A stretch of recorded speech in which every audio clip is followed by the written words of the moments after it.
I say, Mum, it was my nanny. Fish it out with a fishing rod. The kids don't know when they're coming back. Look at this guy, fucking swimming pool. I'm fucking shitting in the pool, bruv. Fucking swimming pool, bro. I'm shitting in the pool, bruv. Did you have a Jamaican nanny? Yo, man, stop shitting in the pool. Everybody stop shitting in the pool. Yo, man, no, don't invite these young boys again because they always want shit in the pool. Oh. Did you have an imagination as a kid? Because you're super creative, right? And I know you got dyslexia. Yeah. Like me as well. And that also, I think minds are different. You live in your own world and you create adventures. Were you like that? Yeah, I've got to this day, that's how I kind of create a lot of my comedy essentially, because there is the reality of what I have, but then there's the heightened reality of how I need to portray it for, stand up, for example, to create a piece of material. Yeah. So I think and also because I was dyslexic, I think in school, I used to just like talking to all the other kids. So, my teacher would be like, oh, you can sit on this table. And I had this lovely teacher that would always sit me on a table with a lot of the really intelligent kids. And I think she done it in a way to be like, oh, some of these intelligent kids will help you. And I just used to love talking to them and making them laugh. And it was interesting because they were laughing, but they was getting their work done.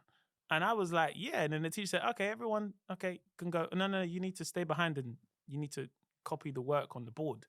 And I'm like, raw. And it was interesting. That was almost like my first kind of, it was stand up, but it wasn't. I was making all these intelligent kids laugh. But I think because I was telling stories or telling jokes and my imagination, I used to use it as a way to deflect of, I knew I was struggling with the work, but I would, tell all these smart kids all the, funny stories and do accents as a kid.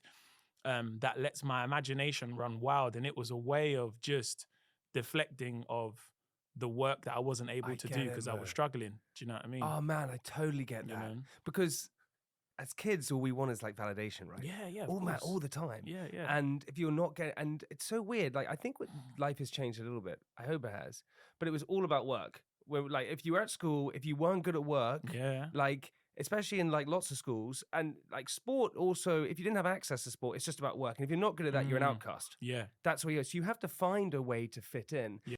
Do you know what I mean? They're going to get to a point where you got to pay bills and council tax and life gets real. And, when you're leaving to go out and you're like, oh, it's raining, but I've got to do this and you've got to do that.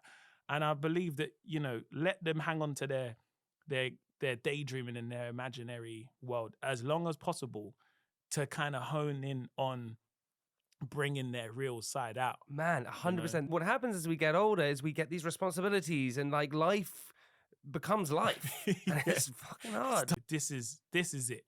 Let me take my time with this opportunity. Let me maybe say no to this thing because I've seen I don't need to rush the process. And, for any young people listening, I always say enjoy your 20s, man. It's the period where you can experiment and see if it's right for you, if it's not, what you want to do, what you don't want to do. Not that you can't do it in your 30s, but yeah, you're able to have that fun, but don't give yourself the pressure that society puts on you.